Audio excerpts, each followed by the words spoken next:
3, 2, 1, gravando. Olá, este é o Icatepsicast. Nós estamos no 15º episódio. Hoje eu estou aqui com mais uma psicóloga da equipe Icatepsi, a Daniele Dargo. Bem-vinda, Dani. Obrigada, Camila. Agradeço o convite. É uma alegria estar na equipe e agora aqui no seu podcast. Para a gente conversar um pouco. E você é uma psicóloga que tem muitos talentos. E hoje eu queria que você começasse contando um pouco sobre sua trajetória, né? A gente aqui geralmente traz as histórias das psicólogas, né? Porque que elas escolheram psicologia. Com você não vai ser diferente. Então, pode contar para nós como é que foi a sua escolha. Legal. Lá para os 13, 14 anos, eu tive o primeiro contato com psicólogas fazendo psicoterapia, né? Na escola também tinha um contato bem gostoso com a psicóloga escolar, mas não foi a minha primeira tentativa quando foi a época de escolher mesmo a profissão. Meu primeiro vestibular foi para marketing. Ah, é? Por incrível que pareça. Lá nos últimos anos do ensino médio, eu queria fazer publicidade, queria entrar em grandes empresas, achava que eu ia ser uma pessoa, assim, muito corporativa, executiva. Por que, Dani? Marketing, publicidade? Sincera, porque a nota de corte era menor de marketing do que de publicidade, né? Eu prestei um concurso, ó, uma faculdade pública, né? E entre publicidade e marketing, eu achava que o marketing era uma nota que eu conseguia atingir. Ah, entendi. Fiz, só por isso mesmo. Fiz a primeira etapa, passei e não passei na segunda etapa, né? Do vestibular. Então, isso com 17 para 18, fiquei um ano sem tentar novamente, pensando o que eu queria fazer e comecei a trabalhar em um serviço de saúde público, no SAMU. E aí lá eu tinha muito contato com profissionais da área da saúde. Sim. Médicos, enfermeiros, técnicos de enfermagem. E fui de novo voltando com esse olhar de talvez eu queira fazer algo que impacte as pessoas no cuidado, que cuide das pessoas, e resgatei as duas experiências que eu tive com essas psicólogas, né, que me marcaram muito, foram muito significativas para mim, os momentos que elas estiveram comigo. E eu falei, por que não voltar, né, com aquele primeiro, que é a primeira opção que era a psicologia. E aí foi. Daí Que prestei, bom. passei, era uma etapa Que só. maravilha. Não era para eu estar no marketing, se eu Legal. tivesse passado, mas... E aí, como foi durante a faculdade? Você começou a se inclinar já para alguma área de maior interesse ou você só viveu? Só vivi. Tá. Só vivi a faculdade. Nunca pensei em outra alternativa que não fosse a clínica. Aí a minha ideia com empresas sumiu, né? Para mim, a empresa fazia sentido na projeção de futuro ali de uma executiva daquela área. Agora, na psicologia, nunca me interessei por RH. Fiz algumas entrevistas na época de estágio. Não passei, mas o que eu queria era mesmo a clínica, nunca pensei em outra coisa. Sim. Mas não tinha uma decisão sobre abordagem, não tinha uma decisão sobre entrar em outros lugares. Eu imaginava que quando eu me formasse eu ia começar a atender. Como seria, não sei, né? Mas era o pensamento. E quando foi que você descobriu a abordagem da Gestalt terapia? A Dani, ela tem uma abordagem que ela é uma abordagem pouco ou menos utilizada pela massa das psicólogas, né? Então, é uma abordagem tão bacana quanto, tão eficaz Robusta, quanto, né? Robusta, tem uma base teórica muito bacana, mas poucas psicólogas utilizam. Então, dificilmente você encontra psicólogas que trabalham com Gestalt terapia. Sim. E aí eu quero saber quando foi que você escolheu e que você conte um pouco sobre a psicologia da Gestalt, como que você utiliza na clínica. Tá. Também não foi minha primeira opção, né? Fiquei refletindo sobre as perguntas que você passou, foi muito bacana de eu perceber como que, né, o que eu construí hoje não foi a primeira opção, foi a partir das vivências que eu fui tendo, acho que eu tive tempo de encontrar mesmo o que eu queria.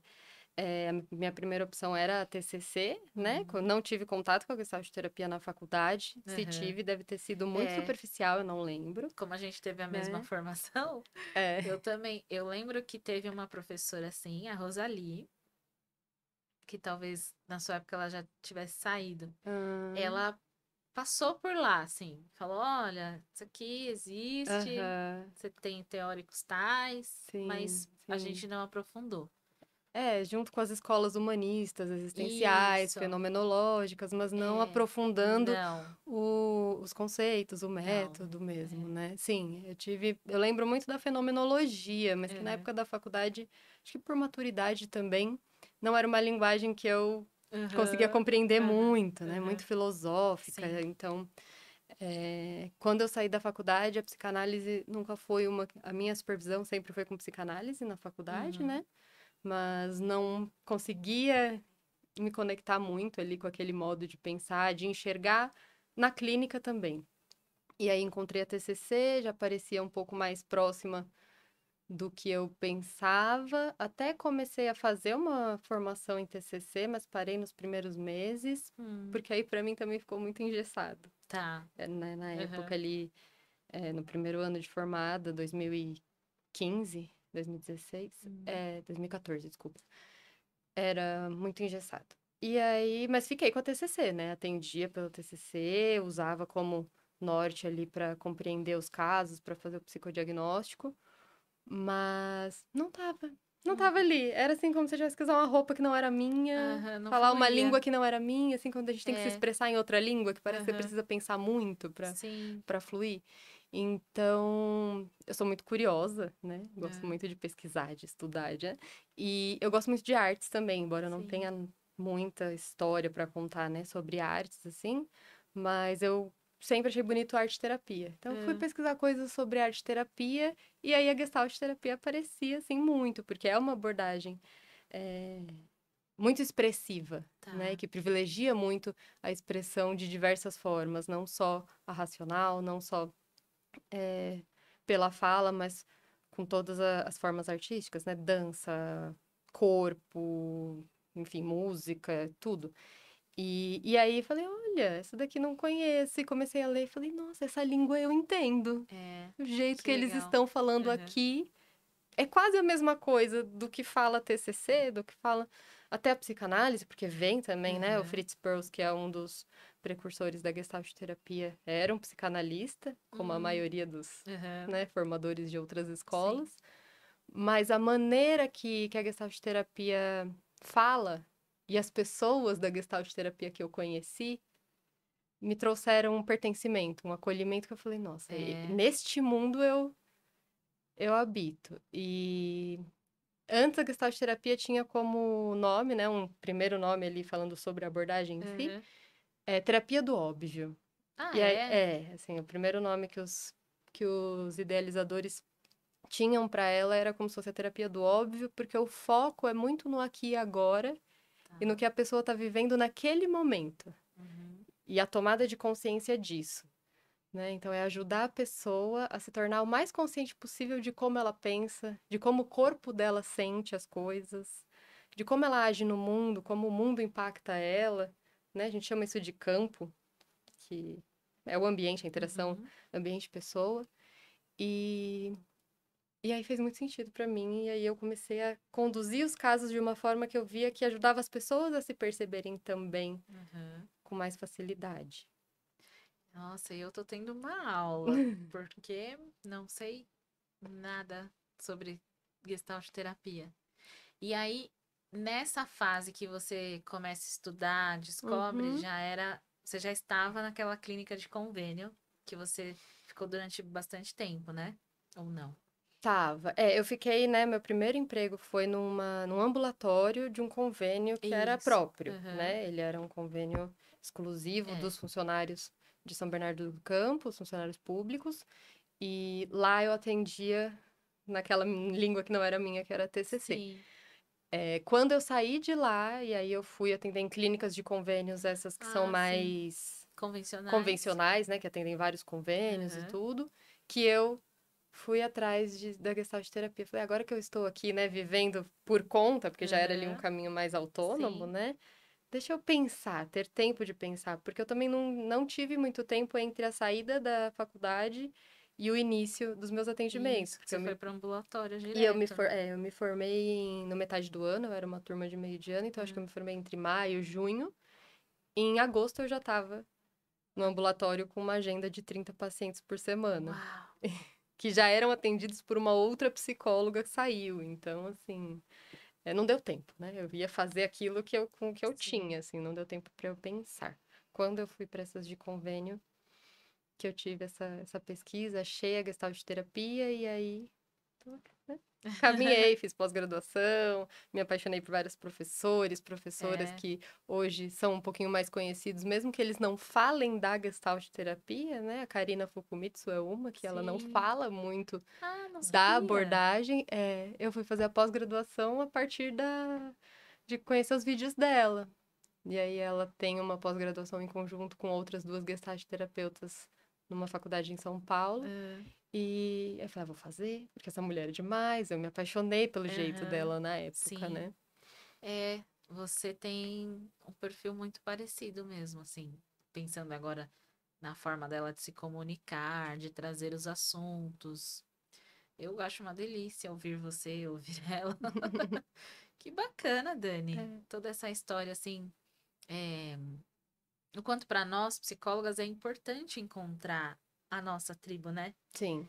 Então, eu acho muito interessante quando você fala sobre as suas escolhas não terem sido as primeiras que você olhou lá, né? E foi. Não. Uhum. Foram segundas opções, foram coisas que você foi descobrindo depois. A nossa vida, ela é assim, né? A Sim. gente precisa ter segundas chances e principalmente estar aberta a conhecer outras coisas antes de achar que tá engessada ou achar que tem só aquilo, né? Você poderia muito Uhum. bem não ter saído deste lugar, né? Que você é recém-formada, consegue um trabalho já atendendo 30 pacientes. A gente sabe que para muitos psicólogos isso é a glória, né? Uhum. Nossa, 30 pacientes. Sabe, não tem saúde mental nenhuma, mas tá se achando que tem 30 pacientes. Sim. E você poderia não ter tido essa percepção, poderia ter passado, né? Ah, vou continuar aqui que tá tudo bem, mas não, acho que essa parte é muito bacana de contar, principalmente para quem tá em início de carreira clínica, né, de que Uhum. essas coisas elas podem muito bem acontecer, assim Mudar. como também eu conheço pessoas que iniciaram uma carreira como psicanalistas na sua linha teórica e foram para análise do comportamento. Uhum. E são grandes behavioristas hoje e que no início acharam que iam ser grandes psicanalistas. Sim. É muito louco pensar nisso, né? Porque existem grandes diferenças, mas é possível, né? Seres humanos mudam e a gente está o tempo todo em movimento. É muito Uhum. bacana. E assimilar esses movimentos e essas mudanças, né? Assim, Uhum. num jargão um pouco mais psicológico, Isso. na Gestalt terapia, nós chamamos isso de introjetos. Ah, Então, é. aquela pessoa que introjeta muito, que pega o mundo, né? Pega aquilo que vem de fora e engole por inteiro e não faz o processo de refletir o que daquilo é Ah, interessante para mim, o que não é, como é que eu torno aquela coisa compatível com o meu modo de ser, o meu modo de pensar. Então, é justamente isso. Acho que se eu fosse sim. mais, assim, né, introjetiva, se eu fosse de só aceitar o que Uhum. vem do mundo e não me questionar, eu teria ficado, Sim. né, É. procurando atendimentos talvez mais CLT, vamos É. pensar assim, né, É. também, com uma estabilidade maior. Uhum. Talvez na TCC, que hoje é muito mais É. famosa, na época não era tanto, É. né, mas tive essa oportunidade de digerir as experiências para Sim. assimilar com o que servia para mim. O que, Uhum. que comigo combine, me nutre e eu vou conseguir ser eu mesma, Sim. né, na escolha. E eu acho que na psicologia, todas as profissões, os campos da vida é importante nós sermos autênticos, mas eu acho que na psicologia, né, clínica principalmente, o terapeuta tem que ser autêntico. Sim, com toda certeza. Tá aí uma coisa que eu sei é muito. Agora eu queria que você contasse um pouco sobre uma nova área que você tem estudado, né? Que é a psicologia do trauma Traumas. e da dor. Isso. como que tem sido estudar trauma e dor? Por que você resolveu estudar sobre isso? Tá, o trauma apareceu, assim, acho que era um assunto que, né, eu entrei em contato em 2022, muito pela rede social mesmo, acho que já era um assunto que dentro da psicologia estava começando a ser um Se boom falar ali, mais, né? falar mais, né? E me interessei muito porque entendi que dialogava com a Gestalt terapia nesse sentido de ter um olhar integrativo, né? Não é um olhar muito só que privilegia a mente, é realmente aquele olhar biopsicossocial. A gente precisa entender os fenômenos humanos, levando em conta tudo que acontece, né? Não só como aquela pessoa pensa, não só a parte psicológica. E o trauma vem de estudos da neurociência, vem de um olhar mais integrado sobre o ser humano e que me chamou muita atenção, me ajudou a me entender em muitas coisas, né? Porque o trauma, acho que é importante falar, não é só aquele evento de choque, como a gente imagina, né? Se diferenciar isso é importante. Assim, o trauma é um evento que está na vida. Tem professores que falam que o trauma é o ordinário da vida, não é o extraordinário, né? Todos os dias, ou em várias fases da nossa vida, nós vemos traumas, que é diferente de ter traumatizações, que é o efeito daquele trauma que engessa a pessoa, que faz com que a pessoa tenha padrões repetitivos de comportamento, não consiga elaborar o que viveu e seguir em frente de uma forma aberta, né? Não é o evento, o trauma, ele é aquilo que acontece dentro da gente. Se você não tem recursos para lidar com uma situação que foi estressante, vai ocorrer um trauma. Mas se você tiver aos pouquinhos uma rede de apoio, ou uma terapia, ou um autocuidado que possibilite elaborar aquilo, você não vai ficar traumatizado, não vai ficar preso naquele evento. Agora, se você não tem recursos, é bem provável que aquele evento te engesse, né? Usando uma palavra. Ou seja, todos nós temos traumas. Todos temos passamos traumas. por eles todos os dias. Passamos. E uma outra palavrinha que é relacionada muito com trauma e com dor é o estresse, né? Assim, todo trauma tem como base o estresse. Foi um estresse intenso demais. Mas nem todo estresse gera um trauma. Entendi. Né? Então, e a dor crônica, por exemplo, são pessoas que estão sob estresse constantemente, né? Então, também são assuntos muito relacionados.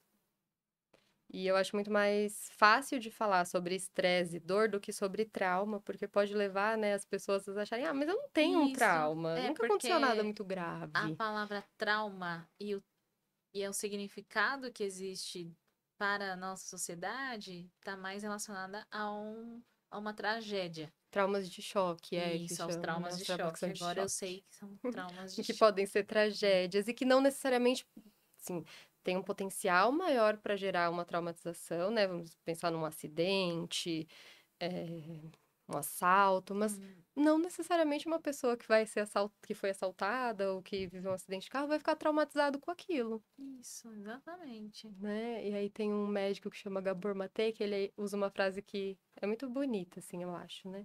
Que é, o trauma não está no evento, ele está no que acontece dentro de você em resposta ao evento.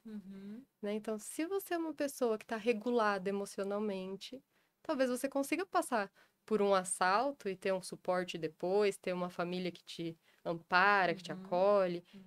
E aquilo vai ser só um estresse, que o seu corpo vai dar conta de processar aquilo e seguir em frente. Então, não é o evento em si. E é isso que os estudos de trauma mostram, e ainda mais o trauma de desenvolvimento, né? Que a gente fala, que é você ser exposto a pequenas violações, a pequenas violências todos os dias. Então, o desamparo, a negligência emocional, uma comunicação violenta. Sim. Né? Tudo isso vai gerando trauma de desenvolvimento, que aí as pessoas vão tendo padrões de relacionamento disfuncionais, ansiedade, depressão, sem entender que aquilo foi construído por diversos eventos pequenos, mas que foram sendo traumáticos para aquele sistema nervoso, para aquela psique. Uau, Dani, isso é incrível. E aí você escolhe estudar isso por conta dos seus pacientes mesmo. Você já teve, você deve ter tido centenas já. Você foi observando e foi se interessando pelo assunto, para além de perceber que era o assunto do momento, né? Sim. Como que foi essa relação do que você via na clínica com o estudo?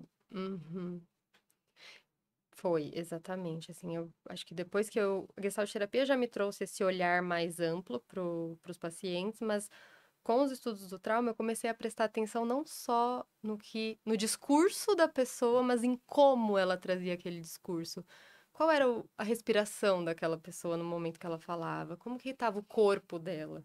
Estava um corpo mais tenso, mais fechado, o tom de voz. E aí eu fui, né, nos estudos a gente vai entendendo como que funciona uma pessoa que está traumatizada, e aí foi me ajudando a pôr luz nisso, assim, sair do discurso da pessoa e prestar atenção em como ela falava aquilo, né? E aí eu não viro e falo pra pessoa, isso é um trauma, né? Não sou uma detetive de trauma, de chegar e mostrar pra pessoa, você é traumatizado. Mas de fazer ela perceber que, por exemplo, vou usar um exemplo pessoal. Estar aqui é muito ansiogênico para mim, falar, né, me expor dessa forma. E hoje eu entendo o frio na barriga, a mão gelada, e consigo olhar para o meu corpo e falar, tá tudo bem. Você tá ansiosa, talvez eu já tive experiências que foram muito estressantes, né, de exposição, mas eu sei que não é isso que eu estou vivendo hoje. Consigo entender o meu corpo e me ajudar a trazer para o presente e saber que eu vou dar conta do que está acontecendo agora. E aí eu acho que eu faço isso com os pacientes, né? Ajudo eles a entenderem o que está acontecendo no corpo deles diante dessas situações estressantes, se isso está conectado com o agora ou com experiências anteriores. E como é que pode diferenciar essas coisas e trazer um enfrentamento novo, um enfrentamento compatível com o que está acontecendo, né? Eu estou falando com a Camila, uma pessoa que me traz segurança, que eu pertenço ao grupo. Não tem por que eu ficar na ansiedade desesperadora, do medo, da aversão daquilo, né? Não sei se eu tô sendo... Está sendo ótima, muito didática. Tá. Então, aí eu consigo fazer isso com os pacientes, trazendo essa autopercepção e essa diferenciação do presente, o passado. Que bacana. E sei que você tá com um projeto agora, né, numa clínica também de fisioterapia.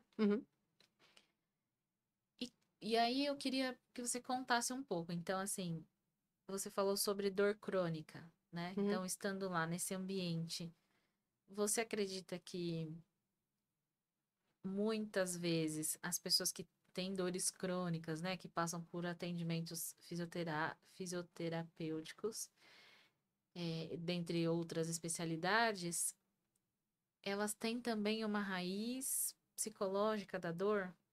Como que é o seu trabalho nisso? Então, por exemplo, chega lá na clínica uma pessoa que sente dores na coluna, né? E aí a pessoa, a outra profissional, de repente, não descobre a raiz disso, sim, e vai tratando lá daquela forma, como que a gente fala? Quando trata... Superficial? Não, vai tratar o problema. O problema, né? tá. Só que essa pessoa ela ainda continua sentindo dor. É nesse momento que você entra? Também, acho que tem duas frentes possíveis, né? Que é o manejo da dor, ajudar aquela pessoa a encontrar formas de lidar com a dor que ela sente, tolerar a dor. Né? Um dos trabalhos dentro da dor crônica é ajudar a pessoa a tolerar aquela dor e não paralisar a vida dela por conta da dor. Por conta da dor.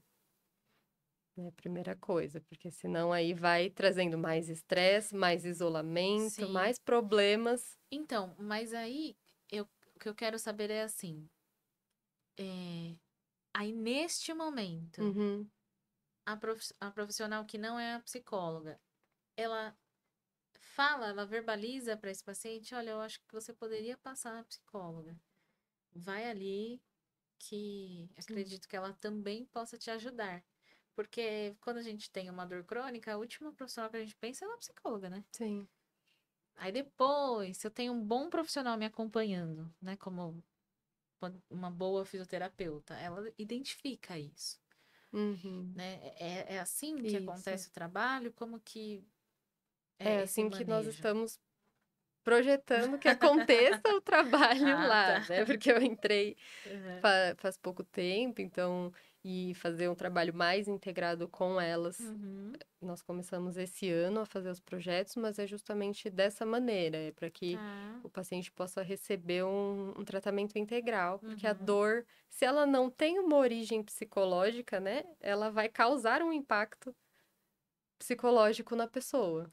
Exatamente. Então, de qualquer forma, esse trabalho que olhe para as duas dimensões, ele é muito necessário. Uhum. Né? E aí sim, o olhar da fisioterapeuta também sensibilizado, também aberto para essa dimensão é que faz a diferença lá. Né? E é a proposta, ajudar as pessoas a terem mais liberdade de viver, não que as dores físicas e emocionais não decidam o destino das pessoas. Porque é possível ter tratamento e viver de uma forma com mais liberdade, apesar da dor ou com menos dor. Talvez alguns casos não vai sumir a dor, né? Dependendo da patologia, mas é possível administrar melhor. Muito bom. Queria conversar também sobre o trabalho que você faz na escola, né? Dentro de um projeto socioemocional. Você já está com a gente há 2 anos. 3, né? Na escola 1. 1 ano? 1 ano. Mas, gente! Eu entrei em setembro do ano do ano retrasado. retrasado. Aí fez 1 ano em setembro de Nossa, parece que você tá 2024. com a gente há um tempo. Queria que você contasse um pouco como é para você esse trabalho, que é um trabalho que te tira da clínica, né? Te tira do ambiente terapêutico em si, clínico, te leva para um outro ambiente que também é terapêutico, mas é escolar. Queria que você contasse se para você foi novo, se foi uma experiência diferente, como tem sido, como você acha que tem sido a eficácia desses momentos que você tem com os alunos. Conta um pouco para nós. Foi um presente, fiquei muito feliz, né, quando vocês me chamaram para participar. Não tinha experiência ainda em ambiente escolar, né, já tinha experiência em ambientes fora da clínica, em casa de repouso ou instituição de longa permanência, né, da forma mais adequada. Mas em escola, não, só contato com professores. E foi muito gostoso porque eu acho que uniu, né, une um pouco de várias coisas que são importantes para mim. Então lá eu posso ter mais criatividade nas atividades com os alunos. Eu vejo um local, uma escola que está preocupada em oferecer um desenvolvimento emocional muito bom e que é preventivo a traumas, né? Porque um ambiente escolar muito rígido, ele pode ser muito traumatizante, né? Acho que vários de nós têm marcas aí de épocas da escola, de falas Com rígidas, toda certeza. né? Ou nem não só fala de professores, mas às vezes o ambiente da própria turma, né? Então, estar numa escola que tenta prevenir traumas, de alguma forma, né? Com um projeto socioemocional tão personalizado, tão atento àqueles alunos especificamente, eu acho que é um desafio muito gostoso de viver nesse momento. E é um desafio, mas é muito gostoso. E parece que você faz isso há tanto tempo. Porque tem sido uma experiência incrível, né? A gente tem bons resultados. Sim, né? muitos. E acho que o corpo da escola também sempre comenta bastante o quanto tem sido muito bom, muito proveitoso. Os próprios alunos, né? A forma como eles tratam vocês, como tratam a gente quando a gente chega. Lá. Acho que fala muito, né? Sobre isso. Então, pode ser um desafio para você, mas para nós é natural você estar lá. Mas desafio é uma coisa boa, a gente cresce no desafio também, sim. né? estresse que acontece por conta de uma experiência que é nova, que exige que eu aprenda, que eu teste lá com eles o que funcionou para no próximo mês adaptar e ajustar. Então, é um desafio instigante, é gostoso, não é E ruim. você falando agora, sabe o que eu pensei? Que para nós que vivemos traumas na vida escolar, Uhum. tanto você quanto eu, né? Todo mundo viveu. É uma oportunidade para nós ajudarmos as crianças e os adolescentes no sentido da educação em si, pedagógica, mas Uhum. também da educação socioemocional, daquilo que nós não Nossa, muito. tivemos, Sim. né? Então, a gente sabe como é essa fase e a gente pode ajudá-los. É quase uma reparação, É, né, que nós fazemos da nossa história, assim, de ver, nossa, isso. se eu soubesse disso, se É. alguém tivesse falado disso pra mim naquela Uhum, época, é. talvez eu tivesse feito outras escolhas, Isso. E agido de outra é uma forma. grande contribuição. Uhum. Assim, nossa, para a sociedade, né? A É. gente tem lá X alunos, mas, gente, é a sociedade, são eles que vão ser as pessoas do futuro, né? Que Então, vão nos atender em isso, que algum vão nos momento. atender. A contribuição que a gente tem é muito importante nesse sentido, né? Da Uhum. educação também. Nós não somos lá as psicólogas, nós somos também as educadoras. Sim. Então, o seu papel é primordial, você e a Neide, né? Vocês têm Isso. lá uma grande oportunidade de reparação e educação, né? Para o futuro. Isso é incrível. Uhum. Adoro, por isso que eu falei que foi um presente que eu Aham. precisava e não sabia, É, né? A escola, que tanto do bom. ponto de vista profissional e pessoal, de ter isso aí, de Uhum. perceber que nós podemos ajudar eles a terem uma trajetória diferente. Uhum. Muito bom. Dani, como é que você vê o futuro da profissão? De você enquanto profissional? Meu, É. tá. Ai, hoje muito otimista, Camila, de verdade. Eu acho que eu tô num lugar, em vários lugares, que eu quero estar. E com Uhum. pessoas que eu quero estar, Uhum. né? Também estava pensando nisso quando você me mandou as perguntas, que estar só com psicólogas sempre foi um desafio desconfortável para mim, porque É. não era o meu conhecido. Olha, deixa para contar as novidades tudo no podcast, gente. Eu sou uma pessoa mais retraída no Aham. dia a dia. Aham. Mas sim, porque eu sempre trabalhei com profissionais da área da saúde de Sim. outras frentes, né? É. Então, estar com enfermeiros, com fisioterapeutas, como é lá na clínica, com nutricionistas, com fonos, é mais tranquilo do que estar só com psicólogas. Eu acho que o ICATEPSE foi o primeiro grupo só de psicólogas que eu estou e que não é da hierarquia, né? Aham. Existe você à frente, mas não tem Aham. aquela hierarquia das clínicas de Sim. psicologia que eu já trabalhei ou do ambulatório. Então, também é a minha primeira experiência de construir junto com outras psicólogas. Então, Aham. está sendo sensacional para mim, pessoalmente e profissionalmente.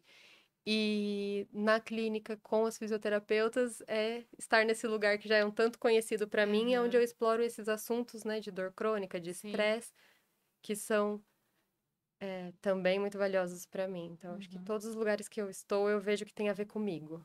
Que Isso é bom. muito bom. Ufa. Que bom.